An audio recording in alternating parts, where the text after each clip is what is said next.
મારું નામ ચૌધરી આરવ, હું ધોરણ 8માં અભ્યાસ કરું છું. મારી શાળાનું નામ PM શ્રીમતી કમળાબેન બાબુલાલ શાહ વિઠોડા અનુપમ પ્રાથમિક શાળા છે. મારા ગામનું નામ વિઠોડા, તાલુકો ખેરાલુ, જિલ્લો મહેસાણા, રાજ્ય ગુજરાત. હું વિજ્ઞાન મેળા અંતર્ગત એક પ્રોજેક્ટ તૈયાર કર્યો છે. આ રોબોટનું નામ હાઈ રોબોટ છે. તે રૂમનું ટેમ્પરેચર, વાતાવરણ અને તે બધું બતાવે છે. આજના આધુનિક યુગમાં રોબોટ ક્ષેત્ર ખૂબ જ આગળ વધી રહ્યું છે. માનવીને રોબોટ વિના વધુ કાર્યો કરવા શક્ય નથી. રોબોટ માનવીને જોખમી જગ્યાએ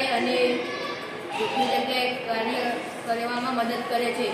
જેવી કે સરહદ ઉપર, દવાખાનામાં દર્દીઓની સેવા માટે, મશીનરીની પાર્ટ જોડવા માટે, શિક્ષણમાં